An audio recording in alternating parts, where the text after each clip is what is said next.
Hey everybody, welcome back to our Texas Real Estate and Construction YouTube channel. Today's guest, we have Jamie Meyer from Minnesota. Jamie, how you doing? Good. How are you doing? I'm good. It's great to connect. We were talking a bit about the weather because I know it sure is hot here in Houston. I'm sure it's pretty nice up there in Minnesota. Yeah, I guess like I said, this time of year, fall is pretty amazing where you get to see the leaves change, and yeah, it's probably one of the better times of Minnesota. Absolutely. It's a good time to look for real estate deals, right? Oh yeah, that's always, no matter what time of year that is. I mean, Okay. winter is harder to sell things, but like you said, it's always going. I would imagine. Have you ever, I don't know why I just thought this. Have you ever, do you golf at all? No, I'm not a big golfer. No, I've always thought it's neat. You ever see the little orange golf balls when they golf in the snow? Yeah, yeah, Yeah, I don't know. I've never done it. I always thought it looked cool. yeah. Um, No, I've but never done it either. anyways, I know what you do. I see your hat. I see your sign in the background. For those of us who aren't familiar with you, would you introduce yourself and what you do in the real estate business? Yeah. Yeah. So my name is Jamie Meyer, and I'm in obviously, he said Minnesota, Minnesota area. I am, uh, I started, let's see, 4 years ago, I started in real estate. I invested in a coaching program called Fortune Builders, from basically coaching you from A to Z in the real estate world. And basically, so that was just before COVID, like really just like, I think it was 3 weeks before COVID went down. They normally have like your training is like you go to different areas and it's live. So there was a 3-day I got to actually go to. And then after that, I went to COVID. So then they went to obviously the Zoom, Facebook group things. And so it was a lot of, which wasn't a bad thing, during COVID, because then, like I said, we stayed at home, and so then we got to watch a lot of videos and stuff. So, learned it that way, which was good too, so we were learning as COVID was going down. And then kind of as it kind of leveled out there, then we started going after properties to flip. So, because I got on the flipping side of things, and I've done some really big flips. I sold like a $1.1 million flip in July of 22. So that was my biggest flip I've ever done. And it was obviously a big one. It was, and it was interesting. A millionaire doctor bought it, paid cash.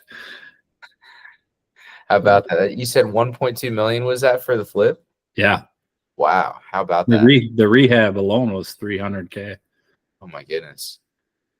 Wow. 300 actually. We had it a budget at like what was it, 325, and we ended up going like 365 or something like that. Wow. But, yeah, it was a big one. Pool in the back and everything. Nice, man. So I'm curious, was that mostly self-funded? Like, are you putting up the 300 grand in cash, or are you taking? No, so all my deals, when I'm flipping, is what I try to do. So how I structure it is I have hard money for the buy-in side, and then the interest payments I have to pay. But what I try to do is I try to raise private money for all the rehab costs. I didn't raise that much, but I think I was ended up being 150. So it was close. And that helped pay for, the payments, monthly payments and stuff for the hard money lender. And so that, like I said, it ended up working out.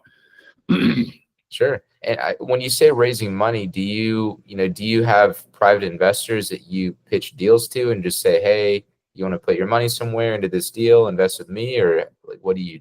Yep. I just throw it out there and, on social media. And we've had like our very first flip, we had a family member throw in 30K. And then it basically from there went up. Then we had my next rehab. I raised 180. And that was basically that was all the rehab now. And then so like I said, I just throw it out there on social media or wherever I can post it out there and see the Facebook groups and just like I said, I've gotten a lot of interest that way. And I'm getting more and more on LinkedIn now that where we connected. So yeah. Absolutely. That's great. I'm just curious as well, at least from a fundraising standpoint, and really just you being able to manage your time. Is it kind of tough, sifting through who's serious and who's not when you're looking for, people to contribute money on Facebook? Yeah. The big thing is now too, like now I have a minimum of 50K to invest in anything with me now, but I was open. Obviously, like I said, I had 30K family before, but I've noticed or I've gotten where you get in under 50K, then you get a lot of the person that is all asking questions all the time and kind of repeating the questions. And it just, like I said, it's more annoying, but you try to, you be polite, obviously be polite the whole time, but it's just like you said, it just kind of get rid of the ones the serious ones come forward with when you start going over 50K. Absolutely. And those people that have the 50K, are they mostly people who are actively involved in real estate, or do they as by profession, or do they have 9 to 5 jobs and they just want to put their money with you? Or That I had the one with 180 was in real estate, or he like I said, invested in real estate. Otherwise, the rest have been just your 9 to 5 jobs. There, I teach them how to take like an old 401k and turn it into a self-direct, and then where you put it all in the self-direct and where they won't get taxed on when you transfer from a 401k to a self-direct, you don't get taxed on that. Obviously, they only get taxed on whatever the interest money that they make during the project. That's where they get taxed. Otherwise, they don't get taxed on, let's say, the 50K, borrowing us 50K. So we give that the 50K plus their interest payment, the interest during the whole project back. And I like to, I do 12%. Anything over 50K, I do 12% on their investment. and what was that last part about the 12%? You're doing what again? So I give them 12% on their investment, basically. So, they're making 12%. Like you said, duration of the, let's say 6 months. They make, whatever they invest. It's hard to say. You know what I'm saying? Like everything the return is differently, but yeah, it's obviously like you said that's better than sometimes better in the stock market. Right? So. And you don't have the ups and downs like stock market. It's just a straight. So like I said, all my investors that I've had up to this point have reinvested in something else with me. Absolutely. I guess you already kind of mentioned the benefits of being a little better than the stock market, right? And Yeah. I guess what people also like about real estate is that you can see it, you can touch it, you can see the condition, whereas the stock market, you're looking at numbers and different abstract things on a screen, right? Yeah, and like you said, the stock market's obviously it's a wave. It's up and down, and you can lose more, you can lose money quick, and then it takes longer to get it back, right? So it's just I've learned, after I got into real estate that there's better opportunities out there investing in whatever, even small businesses you can invest in and make a good return too. I mean, there's that too besides real estate. And so like I said, there's more opportunities than people realize what's out there for investing in whatever it is.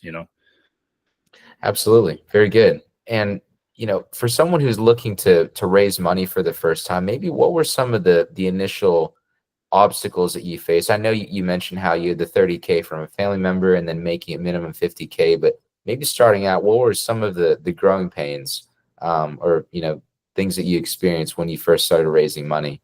The big one is connections. Obviously the big one is making connections, and then the bottom line is you have to get them feeling comfortable with you and trust you, and that's end of the day, as long as they can trust you and feel comfortable with you. Like is it like know and trust, and so that's basically the growing pains is you gotta get yourself out there. If you don't get yourself out there, nobody knows who you are, right? And then second of all is then you got to get them to, like you said, trust you. And like I said, it's over time. It doesn't like I didn't, it just didn't happen. Yeah, it did for the family member, but after but the other people are just a lot of them. You don't realize how many people are watching you on social media, and next thing you know, they reach out and go, "Hey, I'm interested in this. Can we talk more?" And then we have that conversation. Absolutely. And I know you mentioned how you go to social media, pitching your deals as well. Are there other things that you do on social media? Maybe marketing strategies that you implement when you're looking to potentially raise money? Or I'm constantly like, when I was flipping there, I was always videoing what excuse me, what we had going on. Like if it was, plumbing, fixing, whatever it was, I was always videoing and then just reposting that. And people loved watching that stuff. Like they said, they like watching what's really going on in the real life, right? So that helped a lot. When I started switching to the multifamily, that's a little different. But end of the day, I still try to do whatever it is, videos, and like you said, now like this podcast, now I'll market this, I'll push it out there when when we push it out there. So completely. And out of curiosity, those videos that you were doing, were they how-to videos, or were they more just, hey, this is Jamie, this is what we've got going on this week, stuff like that? Or yep, just what we had going on. Like I said, try to show them, how things are taken apart and basically put back together. So it's just how, I guess you can say how to a little bit, so they can see how it's really done. But that too, yeah. Sure. And I guess when investing in these sorts of deals with you, I know you said that 50K mark is your minimum. Aside from the trust factor and obviously the credibility factor, you clearly have that, and you have the experience. What other concerns do you think investors could generally have within giving money to a capital raiser? Well, the big one is if something happens to you, what happens? If say I got hit by a bus tomorrow, they want to know what's going to happen after that. What are they still in? Yeah, so we put them on the mortgage and on insurance, and so if something, like you said, anything can happen, and so if something does happen, they're on the property, and then they can, where the suck part is, if they've never been in real estate, someone's got to help them finish the project, and be able to, and then sell the house so they can finish getting their money back, and that's kind of a little bit of a fear on people, a little bit. But at the end of the day, people will help you. You get it, they'll get it to the finish line for you, because most of the time, like I have a GC involved, and so, they can help get that to the finish line. Sure, absolutely.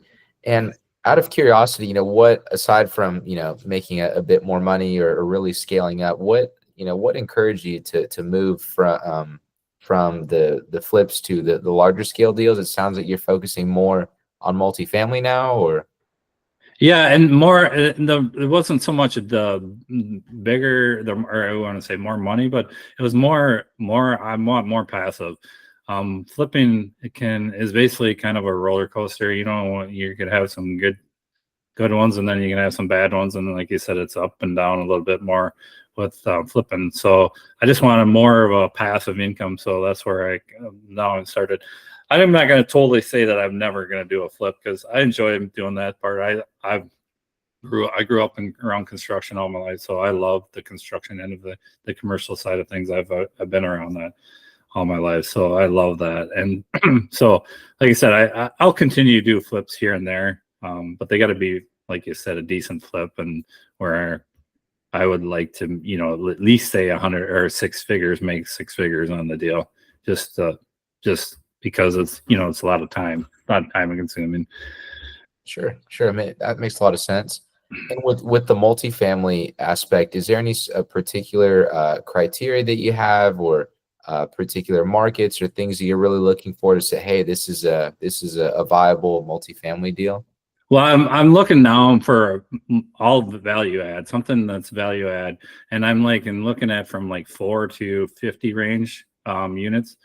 Like right now, I have a 4 unit in Fort Worth, Texas, and then looking at some in Tennessee, looking at some stuff in Florida. So basically, between Texas, Tennessee, and Florida, those kind of are my areas that I've been concentrating on a little bit. I got a partner or whatever that I did the 4 unit in Texas. He's close there. Not so much in Tennessee or Florida. I don't have anybody, but anything, like I said, in the day you work through it. I did a flip in Florida, Jacksonville, Florida, for the first time. I've never done one out of state. That was my first time, and I just sold that in June of this year. And was it a learning experience? Yeah, it was a learning experience. There's some things I would be done differently, but at the end of the day, I don't know, it's another flip.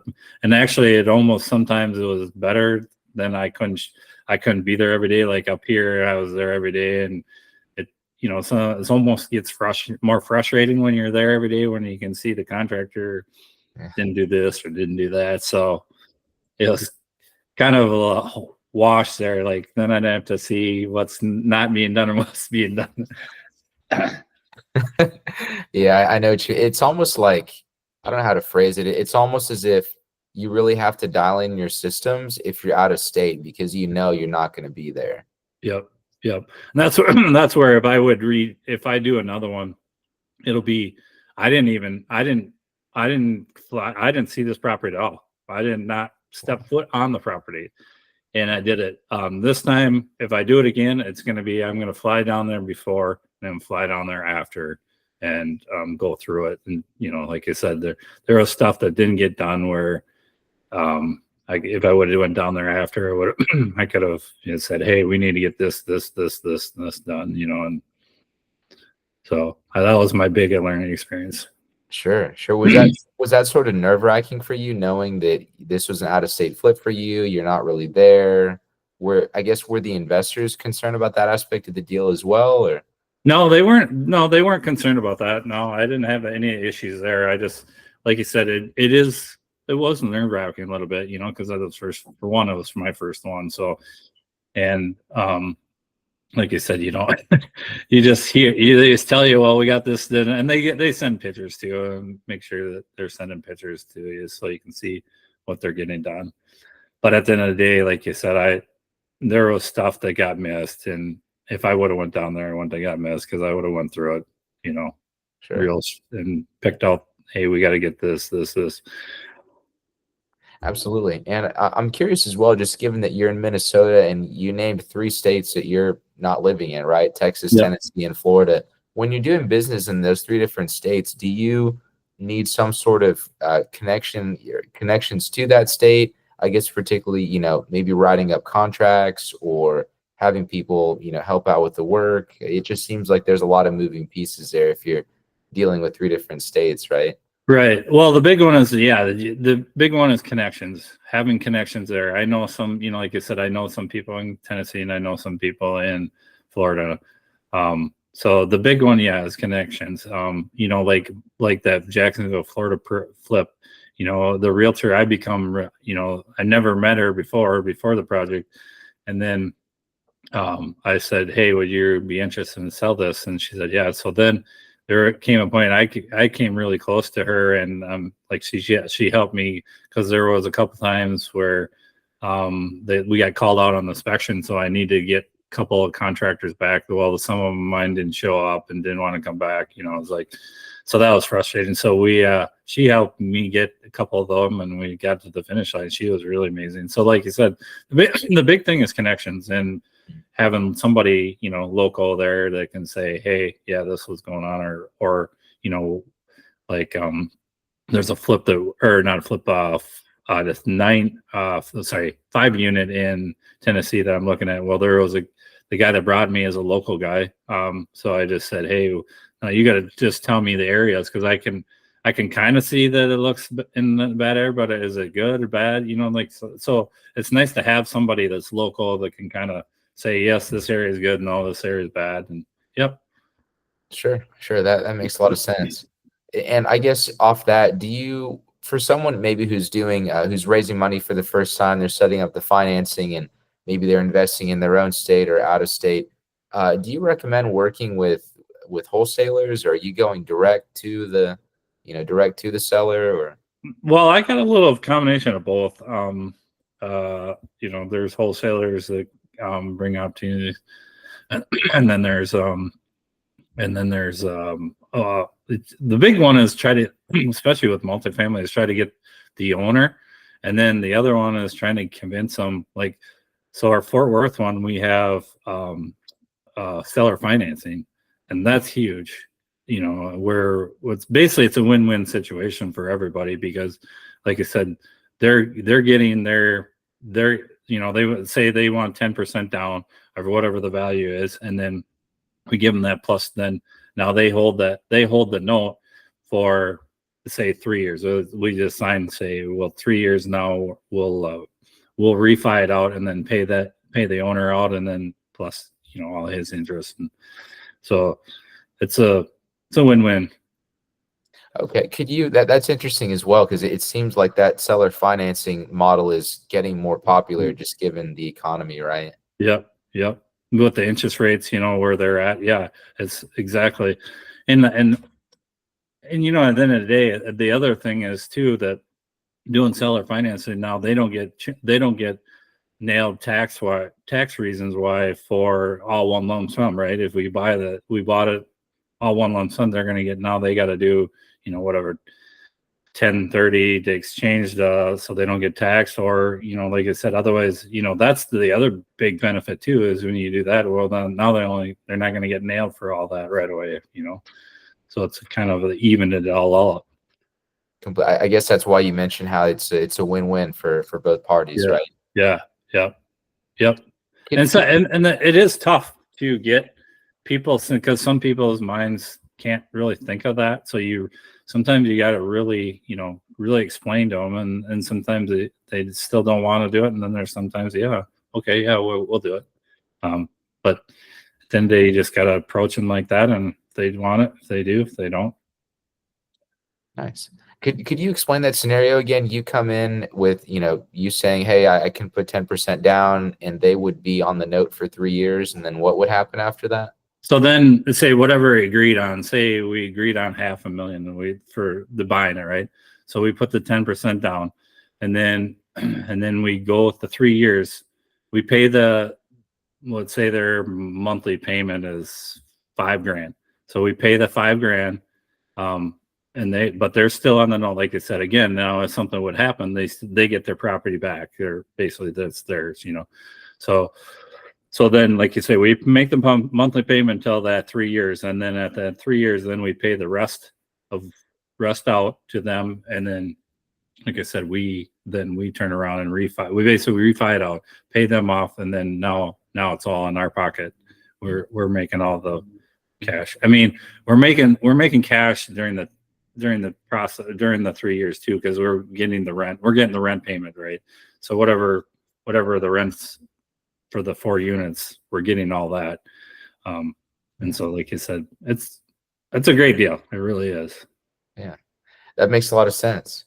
And out of curiosity, these past, I don't know, call it 6, 8, 10 months, we've seen this big shift in the economy. How do you think a lot of capital raises are adjusting to that?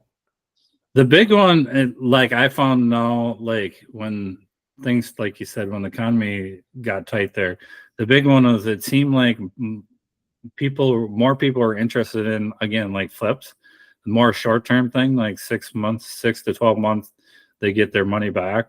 Like you said, the big thing with multifamily, it's a long-term investment. It's not a short-term. It's like you said, 3 years, a minimum of 3 years. And we could, and we give them we can give them like a monthly interest payment, or we can set it up to quarterly.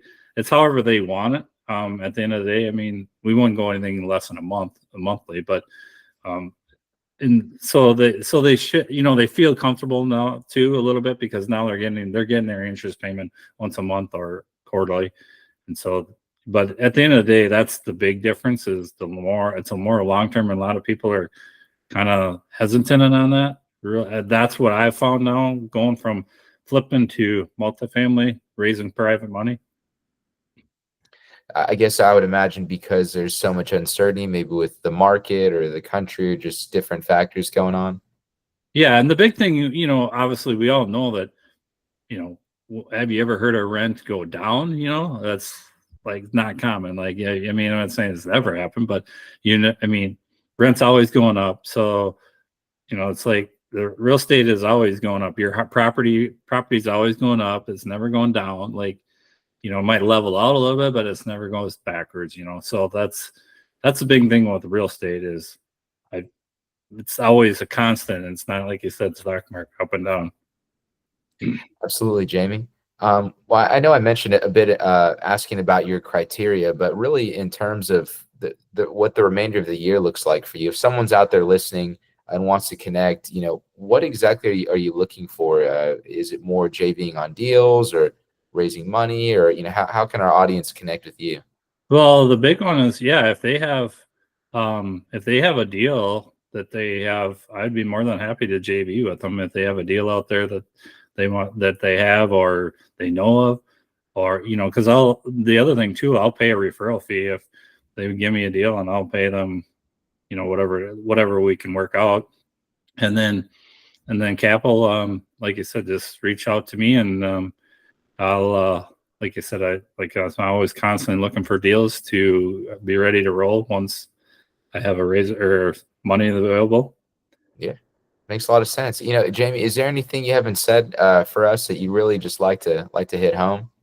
Yeah, the big one is, and this goes for anything in your life, is big one is invest in yourself, and not only invest in yourself, but invest in coaching. I mean, we all know, like Michael Jordan. I mean, look at him. I mean, the coaches that he had in his lifetime, that got him to where he was. I mean, it doesn't happen overnight.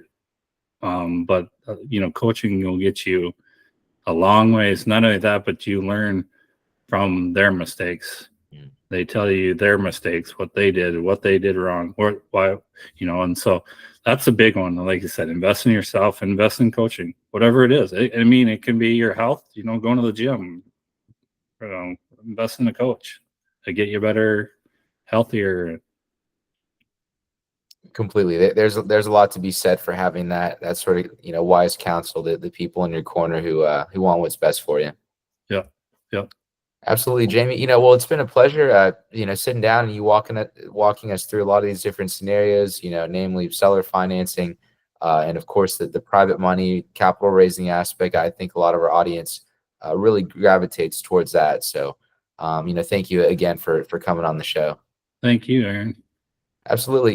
Y'all, we're signing off here. We're going to have Jamie's information in the show notes. So if you do want to connect with him, whether it's a deal, in Tennessee, Texas, Florida, or any other part of the country, Minnesota, wherever it may be, we'll have Jamie's info. So Jamie, again, thank you so much for joining us. It's been a pleasure. Thank you. It's a pleasure in doing this. I love it. See you. See ya.